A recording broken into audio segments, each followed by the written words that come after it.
You're still watching After Business Morning. Welcome to Global Business, where we take a look at business news stories around the continent of Africa and indeed the rest of the world. My name is Ubong Kings. Here are the headlines making the rounds. We started up in Africa, outside Africa, where it's reported that Microsoft is blaming the European Union for IT outage.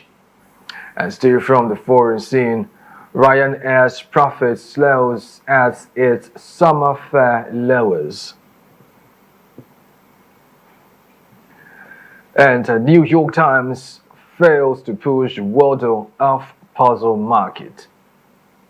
We'll bring you details of these news stories and more right after this break. Please stay.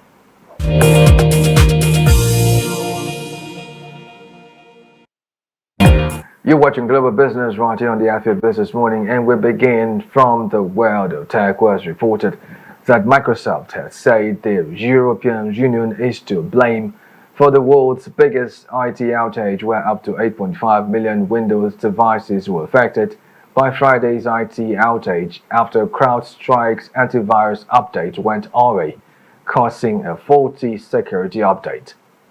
Meanwhile, a 2009 agreement insisted on by the European Commission meant that Microsoft could not make security changes that would have blocked the update from cybersecurity firm CrowdStrike that caused an estimated 8.5 million computers to fail, the big tech giant said in comments to the Wall Street Journal newspaper. Unfortunately, thousands of flights were delayed or cancelled, leaving passengers stranded at airports worldwide. The UK's NHS service was affected, and contactless payments failed to work. Moreover, the problem was triggered by a defective update for CrowdStrike's Falcon system, which was designed to prevent cyber attacks. Now, I agree that this, to a large extent, is a developing story and it's getting messier, with Microsoft accusing the European Union for the world's biggest outage. But why?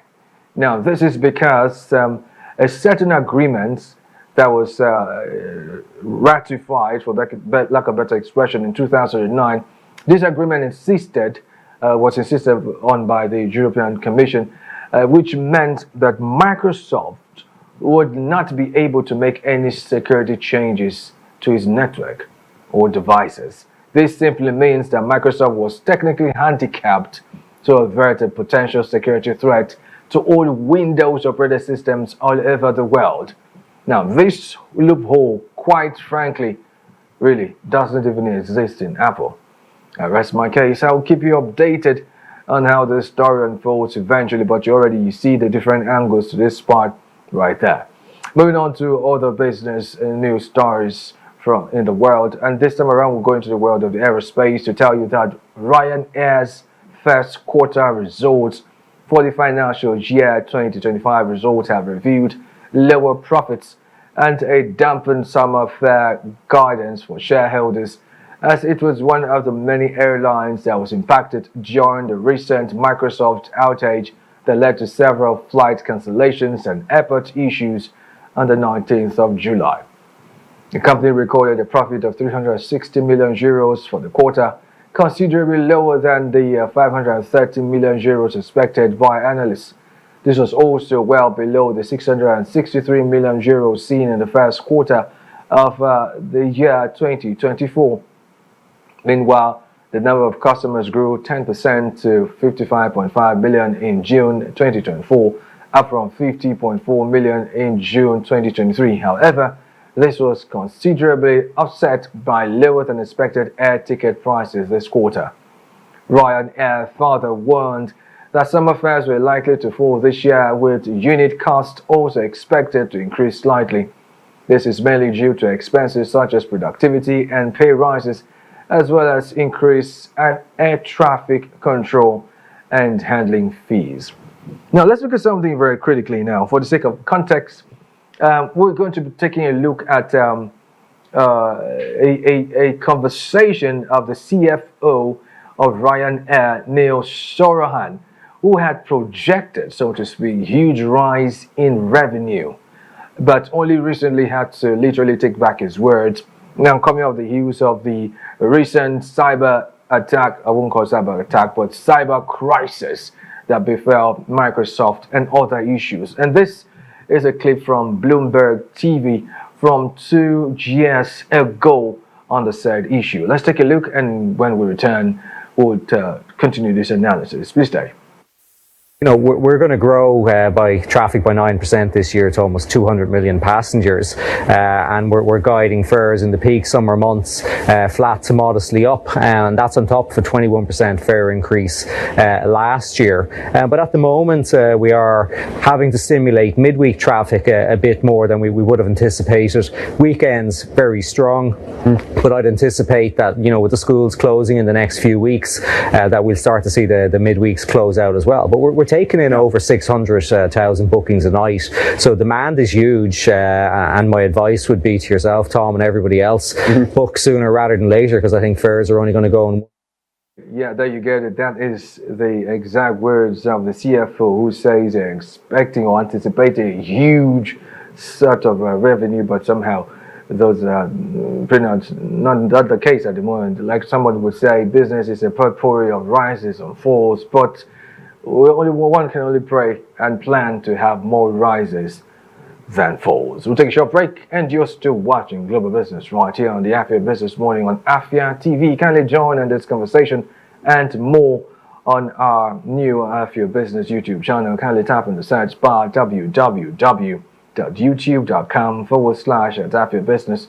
While you're there, do well to like and hit the subscribe button for notifications on all business related content coming to you from Afia TV. Coming up next will be more business news stories from the rest of the world right after this break. Stay tuned. Yeah, welcome back to the Afia Business Morning right here on Afia TV, and you're still watching Global Business. Now to the rest of our stories.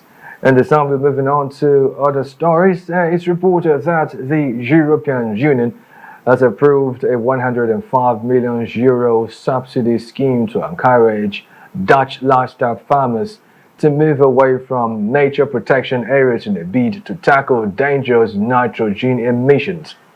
A multi-million euro scheme which was approved recently, compensates farmers who voluntarily move away from Natura 2000 sites damaged by nitrogen deposition, which can degrade the environment and contravene the Habitats Directive and existing EU conservation law.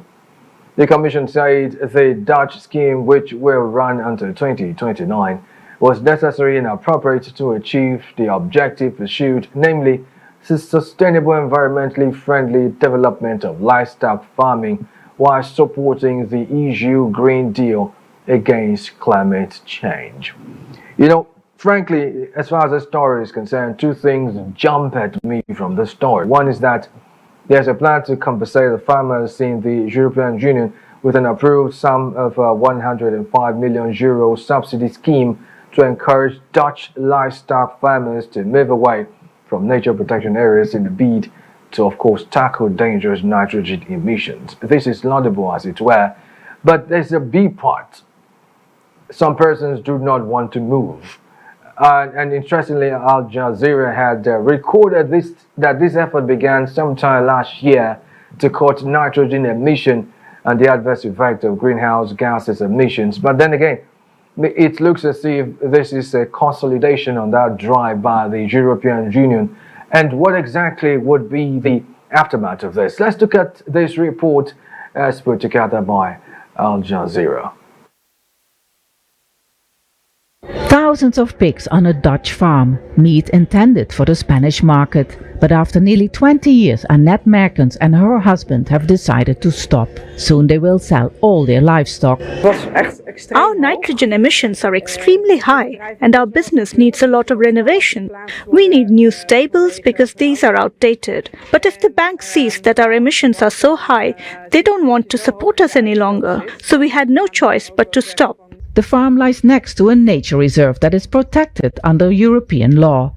Now that the EU has approved the government's buyout plan, the family hopes to receive generous compensation.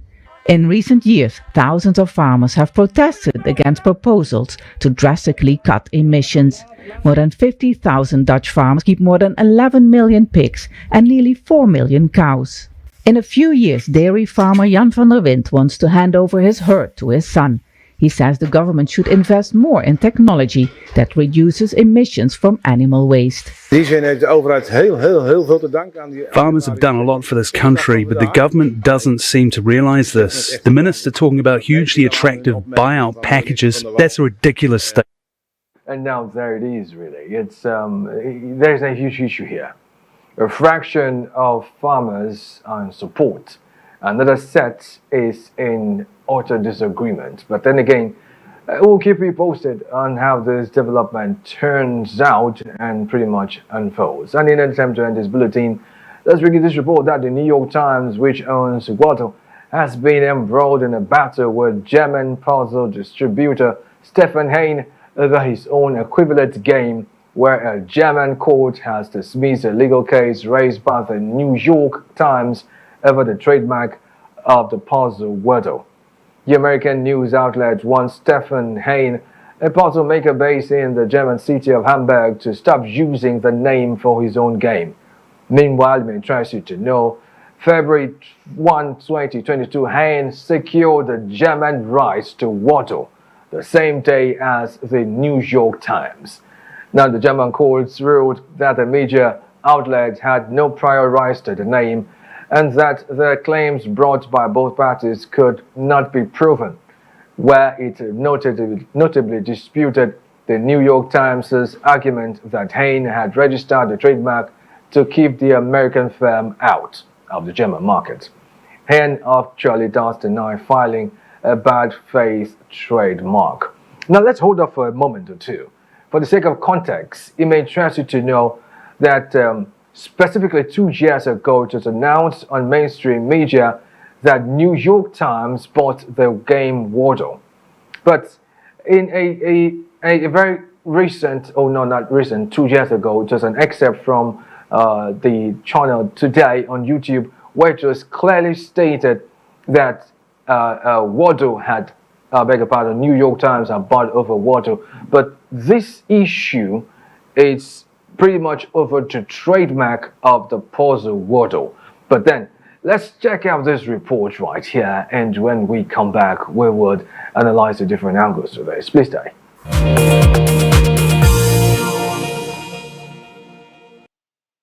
Of course, it's a word game that's exploded in popularity.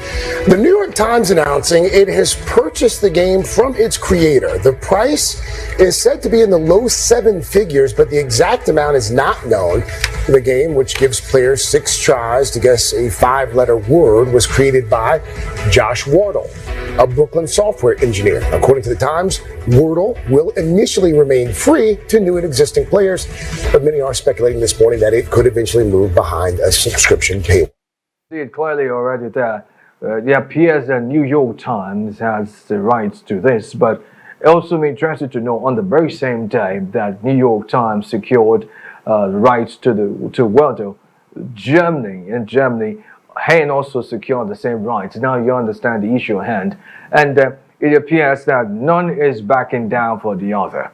And usually when it comes to things of, so to speak, things of rights and patents and the rest, is usually one person owns it. And the other person, if he or she uses it, pays the other person who has rights to it. But here, we have one has a right in Germany, the other has a right somewhere in the United States. But we'll see how this tussle ends at the end of the day, but then we'll keep you updated as the stories unfold. We'll take a short break, and just so you know, coming up next will be a conversation on pretty much everything that has to do with the economy with reference to what exactly will be the effect on the economy if Nigerian youths go ahead with the proposed protest that is, well, in response to the hardship that Nigerians are facing. That will be the subject matter on the Eastern Business Report right here. But then again, you can do well to join us on our socials, especially our new YouTube channel, which of course, if you type in the search bar www.youtube.com/@AfioBusiness, you will definitely get there. Do well to hit the like button and subscribe button so you get updated on all business related content coming to you from Afia TV. The Afia Business Morning will be right back. My name is Ubong Kings. Stay tuned.